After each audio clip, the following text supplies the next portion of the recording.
Le livre perdu de Thomas, les paroles oubliées de Jésus, que l'histoire a voulu cacher. Imaginez un manuscrit aussi ancien que les évangiles de la Bible, mais si intrigant qu'il a été exclu du christianisme officiel. Un texte qui ne raconte ni miracle ni crucifixion, mais qui contient des paroles que Jésus aurait dites en secret, uniquement à ceux capables de les comprendre. L'évangile de Thomas est précisément cela. Un recueil d'enseignements attribué à Jésus est resté caché pendant des siècles. Mais pourquoi cet évangile a-t-il été rejeté? Qu'a-t-il de si dangereux? Pourrait-il être une clé essentielle pour comprendre le véritable Jésus, non pas celui des églises, mais le Jésus historique, dont les paroles pourraient complètement transformer notre vision de la spiritualité? Ce manuscrit est resté perdu jusqu'à une découverte accidentelle au XXe siècle, lorsqu'un groupe de paysans égyptiens a mis la main sur quelque chose que l'histoire avait cherché à enterrer. Mais qu'ont-ils réellement découvert? L'année était 1945. Dans une grotte près du village de Nag Hammadi en Égypte, un groupe de travailleurs agricoles a déterré un pot en céramique enfoui sous le sable. À l'intérieur, ils ont trouvé d'anciens manuscrits écrits en copte, une langue tombée dans l'oubli. Ils n'avaient aucune idée de ce qu'ils tenaient entre leurs mains. Des textes interdits, cachés depuis des siècles pour empêcher que leur message ne disparaisse de l'histoire.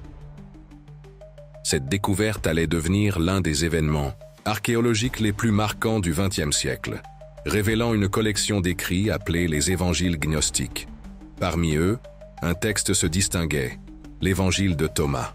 Contrairement aux évangiles traditionnels, il ne raconte pas la vie de Jésus, mais présente un recueil de 114 phrases et enseignements, certains proches de ceux de la Bible, d'autres totalement différents et mystérieux. Mais si ces textes sont aussi anciens que les évangiles de la Bible, pourquoi n'en font-ils pas partie? Qui a décidé de ce qui devait ou non être inclus dans les Saintes Écritures? Avant de continuer, assurez-vous d'être abonné à la chaîne car dans les prochaines vidéos, nous explorerons d'autres mystères fascinants que vous ne voudrez pas manquer. Ce qui est le plus frappant dans l'évangile de Thomas, ce n'est pas seulement ce qu'il dit, mais la manière dont il le dit.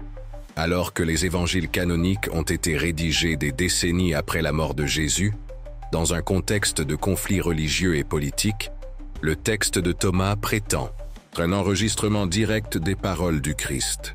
Pas de narration, pas d'interprétation, seulement Jésus qui parle directement. Cela soulève une question intrigante. Et si ce texte était le témoignage le plus fidèle des paroles réelles de Jésus? Et si la version que nous connaissons aujourd'hui avait été éditée, modifiée et filtrée au fil des siècles pour servir des intérêts spécifiques? Un autre élément frappant est la nature de ces enseignements. Contrairement à la doctrine traditionnelle, Jésus, dans l'évangile de Thomas, ne parle pas de péché ni de salut, mais d'autoconnaissance et d'illumination. Il ne décrit pas un royaume des cieux lointain, mais quelque chose qui est déjà en nous. Mais cette vision de la spiritualité représentait une menace pour les autorités religieuses. Après tout, si le royaume de Dieu est à l'intérieur de chacun de nous, que signifie cela pour le pouvoir de l'Église? Ce qui rend l'évangile de Thomas si controversé, ce sont les paroles de Jésus qui semblent remettre en cause la structure traditionnelle du christianisme. Il dit « Si vous faites sortir ce qui est en vous, ce que vous avez vous sauvera. Si vous ne le faites pas sortir, ce que vous n'avez pas vous détruira. » Cette phrase suggère que le salut ne vient pas de l'extérieur, mais de l'intérieur. Il n'y a aucune mention de dogme, de sacrifice ou de règles imposées par une institution. Le message de Thomas invite à une quête personnelle de vérité, où chaque individu doit découvrir par lui-même ce qui se cache en lui. Imaginez maintenant l'impact que cela aurait pu avoir à l'époque. Un christianisme sans hiérarchie, sans intermédiaires entre l'homme et Dieu. Cela expliquerait pourquoi cet évangile a été banni et déclaré hérétique. Mais si ce texte a été censuré, qu'a-t-on encore cherché à effacer de l'histoire? Si ce qui est en nous peut nous sauver, alors, que voulait vraiment dire Jésus? Cette idée résonne avec d'anciennes traditions spirituelles qui parlent d'un savoir caché, accessible uniquement à ceux qui osent chercher au-delà des apparences. Dans plusieurs passages de l'évangile de Thomas, Jésus affirme que la vérité ne se trouve ni dans les temples ni dans les Écritures, mais au plus profond de chaque être humain. Cela s'aligne avec la pensée gnostique, un courant du christianisme, primitif qui considérait le monde matériel comme une illusion et croyait que seule la connaissance de soi permettait d'accéder à la véritable réalité. Mais cette vision spirituelle entrait en conflit avec la religion institutionnalisée. Si chaque individu pouvait trouver Dieu par lui-même, alors, quel serait le rôle des prêtres, des dogmes et des églises?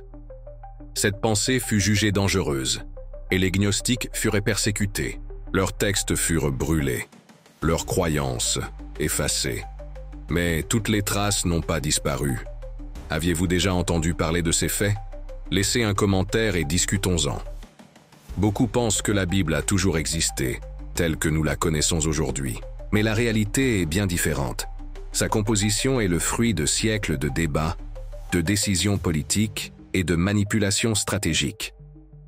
Au IVe siècle, le Concile de Nicée, convoqué par l'empereur romain Constantin, fut l'un des événements les plus décisifs dans la formation du christianisme. C'est là que les chefs religieux décidèrent quels textes seraient considérés comme sacrés et lesquels seraient rejetés.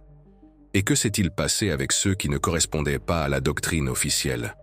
Ils furent interdits, qualifiés d'hérétiques et effacés de l'histoire. L'évangile de Thomas, comme bien d'autres textes gnostiques, fit partie de ceux qui disparurent à cette occasion. Mais pourquoi? Qu'y avait-il dans ces écrits qui représentaient une menace si grande pour la nouvelle religion officielle? De l'Empire romain? La réponse réside peut-être dans la structure même de l'Église. Après tout, un christianisme basé sur la connaissance de soi n'a pas besoin d'institutions ni de hiérarchie religieuse.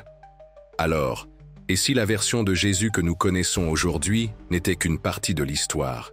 Imaginez un monde où le message central du christianisme ne reposerait pas sur le péché, la culpabilité ou la nécessité d'intermédiaires entre Dieu et les fidèles. Un monde où Jésus ne serait pas perçu comme un sacrifice divin, mais comme un maître venu enseigner à l'humanité à éveiller sa propre lumière intérieure.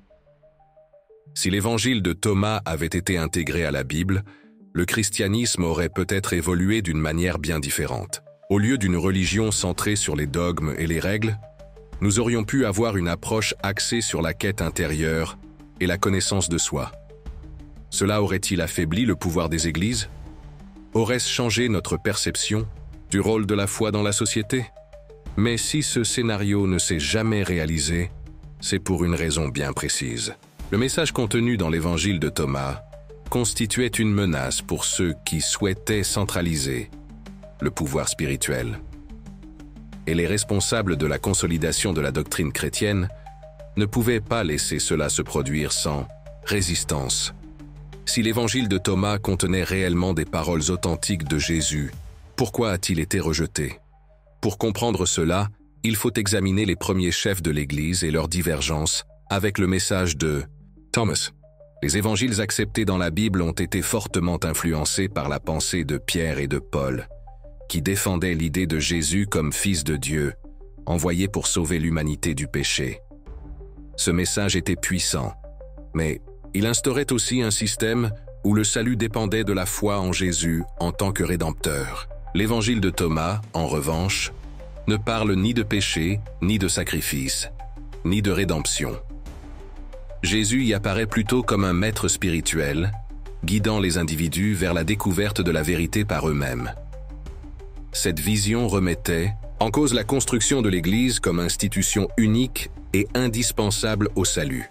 Par conséquent, les écrits qui prônaient cette approche furent interdits, discrédités et condamnés. Mais l'évangile de Thomas est-il le seul texte à avoir été effacé de l'histoire? Ou existe-t-il d'autres évangiles oubliés, attendant d'être redécouverts? Pendant des siècles, l'Église a réussi à maintenir ces textes dans l'oubli, cachant toute narration qui mettait en question sa doctrine. Mais avec la redécouverte de l'évangile de Thomas et d'autres manuscrits interdits, quelque chose d'inattendu a commencé à se produire. Des théologiens, des historiens et même des scientifiques ont commencé à remettre en question l'histoire officielle du christianisme. Continuons. Mais avant, j'ai remarqué que tu n'as pas encore aimé la vidéo. Si tu apprécies le contenu, clique sur le pouce bleu. Et l'impact ne s'est pas arrêté là. l'intérêt pour les évangiles apocryphes a explosé, amenant de nombreuses personnes à reconsidérer la spiritualité sous un nouveau jour. Et ici surgit une question encore plus intrigante.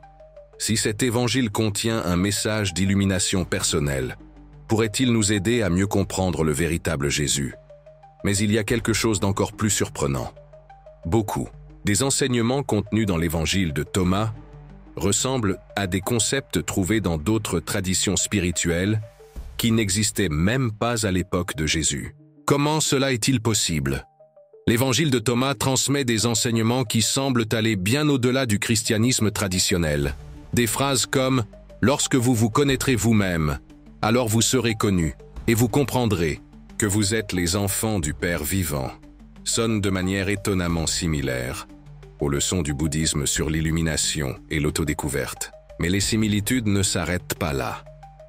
Dans le soufisme, la branche mystique de l'islam, il existe un concept selon lequel Dieu n'est pas à l'extérieur de nous, mais à l'intérieur. Dans l'hindouisme, il y a l'idée que le monde matériel est une illusion et que la véritable réalité ne peut être perçue que lorsque l'on regarde en soi-même.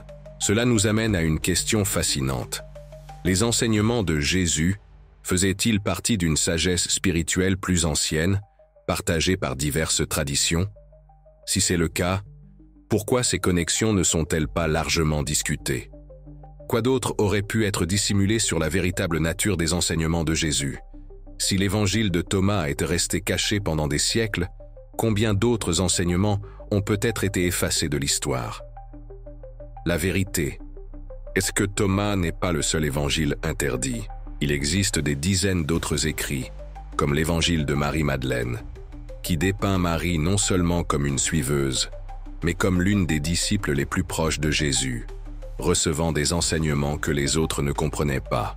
Il y a aussi l'évangile de Judas, qui présente une version complètement différente de la trahison la plus célèbre de l'histoire, suggérant que Judas, en réalité, accomplissait une mission donnée par Jésus lui-même. Si ces textes sont authentiques, alors tout ce que nous croyons savoir sur les premières années du christianisme pourrait être incomplet, ou même déformé. Mais la grande question est, un jour découvrirons-nous toute la vérité? Ou certains secrets sont-ils destinés à rester cachés à jamais? Après tout ce que nous avons vu, une chose est claire. L'histoire que nous connaissons pourrait ne pas être toute la vérité. L'évangile de Thomas, les textes gnostiques et les évangiles interdits montrent que le message de Jésus pourrait avoir été beaucoup plus profond et complexe que ce que nous imaginons. Si la véritable essence des enseignements du Christ a été supprimée, que cela signifie-t-il pour le christianisme moderne? Devons-nous remettre en question ce qui nous a été enseigné? Ou est-il possible que certaines vérités soient trop dangereuses pour être révélées? Quoi d'autre pourrait être caché? Existe-t-il encore des manuscrits enfouis, attendant d'être découverts? Et si une nouvelle découverte apparaissait aujourd'hui, l'humanité serait-elle prête à l'accepter? Peut-être que la grande leçon ici est la même que celle que l'on trouve dans l'évangile de Thomas lui-même. La vérité ne se trouve pas dans les livres, dans les églises ou dans les institutions. Elle est en nous. Mais sommes-nous prêts à la trouver? Merci d'avoir regardé jusqu'à la fin. N'oubliez pas de vous abonner pour continuer à recevoir plus de contenu incroyable comme celui-ci.